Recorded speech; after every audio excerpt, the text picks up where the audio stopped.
to anybody about this, because you can be sure that there's some ambitious person on the staff who wants clout with the media, and they're going to leak it. He calls it burying it in plain sight. That's how smart George W. Bush was. All right, I have to take a break. 808810 is the telephone number, 808-0810. Let me see. A listener asks how he was able to publish this and if you fear for your safety.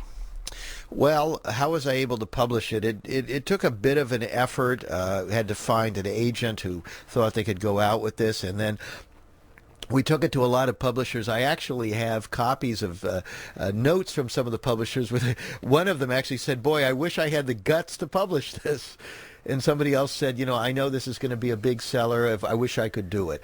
So we did have some trouble, and we finally found several publishers did make bids. This particular publisher, Bloomsbury who is a small but major publisher, they're a British-owned company. I don't know if that has anything to do with it.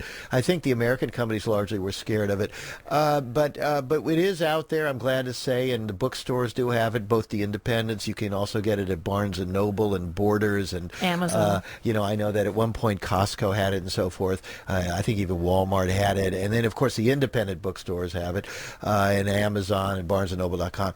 But the other question about my safety, I don't know how to answer that. I mean, it's hard to cover all of these cloak and dagger things and see what happened to people, and not to take seriously that that bad things can happen. At the same time, I've got to be able to live my life and not... And now that it's out, there is some security in that. Yeah, I mean, I don't know that I'm that much of a threat to these people. I think they've got bigger fish to fry. It's possible that, if the word spreads enough on Family of Secrets, that it will be a cause of concern to folks. But right now, I just don't worry about that. Yeah, they probably think, oh, ha, you've got one on us. Now what are you going to do about it? Well, here's this other book, Courage and Consequence, My Life as a Conservative in the Fight by Karl Rove. This book is, number 10 on Amazon. There are something like, 8 million titles. Family of Secrets is probably right now, it's probably at number 1,000 or 2,000, which is very good, by the way. Because there's so many books out there. But, number 2,000 compared to number 10, that's what we're talking about. And his, of course, is a pack of lies. It certainly is. All right, we'll be right back. 808-0810, I'm Pat Thurston. Russ Baker, my guest. Family of Secrets is the book, and you're listening to KGO, News Talk 810.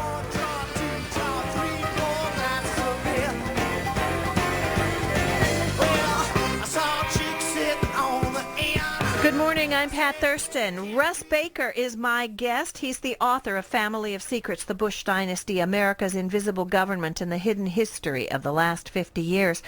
Hey, Russ, before we go back to the phone calls, Karl Rove, he's a real big player in Bush getting elected. He's a big player after he's elected.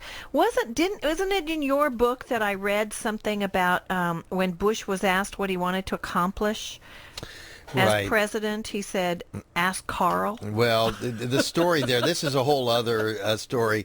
In 1999, George W. Bush was running for president, and he was approached by a man who knew his family, a fellow who had ghostwritten quite a few books for political and sports figures.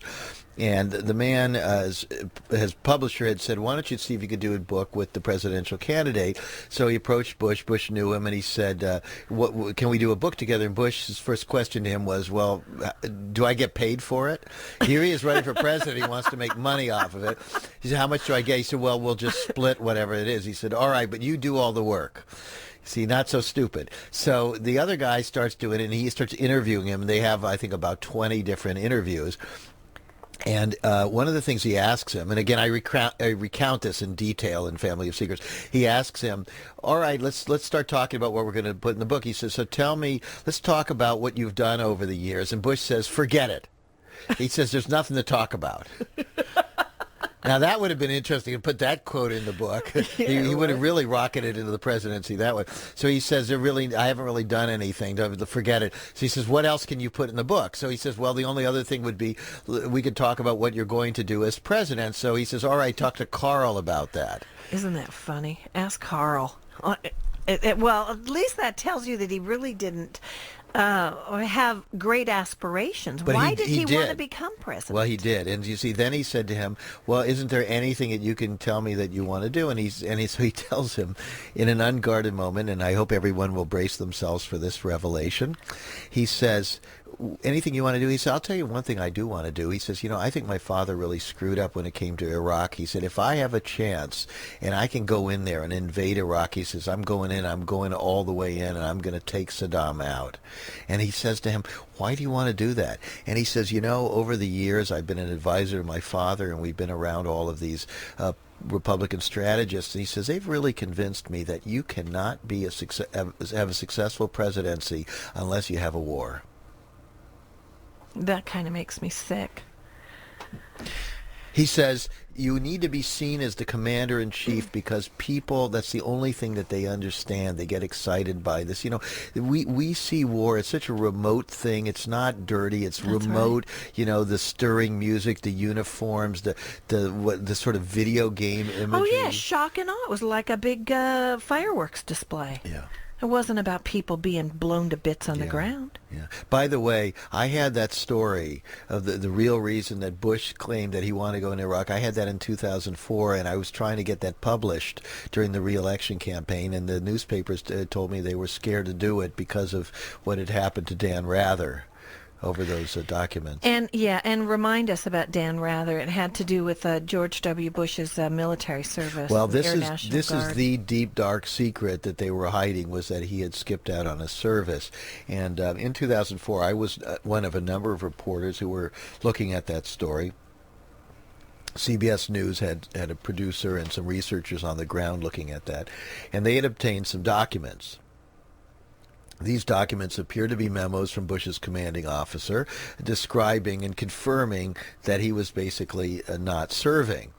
And because these documents seemed real, and because they comported with what we already knew to be the truth, and there were some competitive pressures. They were pressured actually by some of their higher-ups to get these on the air.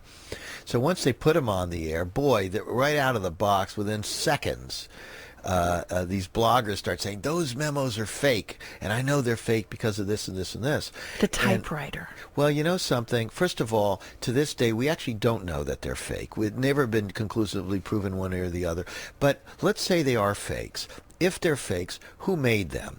And I'll tell you something. I've spent much of my career studying covert operations and how you bring people down. And one of the things you do is you trick them. And you trick them into doing something that's going to ruin them, just like they did with Nixon, right? You trick him. And so they basically, I think they tricked CBS News into putting these documents up because they were waiting for these couple of people to go forward and puncture them.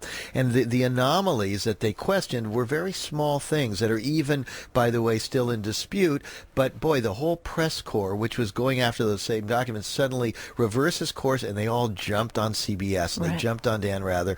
And even a guy like him at the top of his game, one of the most revered news figures, nationally or internationally acclaimed, he could not survive this. And nobody can survive this. When they come after you and they decide to destroy your reputation and they work the media against you, you're dead. Yeah, and he was dead, even though the secretary to that CO said that that document is essentially what she remembered. She said that the essence of the documents was correct. Yeah. Right. 808-0810 is our telephone number, 808-0810. I'll tell you what, I'm not going to get a phone call right now because we're right on top of the news break here, but I know there are a lot of people who are waiting to pose their questions. So when we come back from the news, we'll start going through your telephone calls as you talk with Russ Baker. Russ Baker, of course, my guest. And again, his book is Family of Secrets, The Bush Dynasty, America's Invisible Government, and the Hidden History of the Last 50 Years. Russ, people who have questions about the book, you have a website, which is familyofsecrets.com, right? Right. But your other website is whowhatwhy.com. That's our nonprofit. Well, you left out where and when and how. We all know there are 5, 6 questions or something. Whowhatwhy.com. It's a marvelous website. So I would go to both of those. Go ahead and bookmark those while you're sitting on hold. And when we come back, we'll get you on the air with Russ Baker. 808-0810 is the telephone number.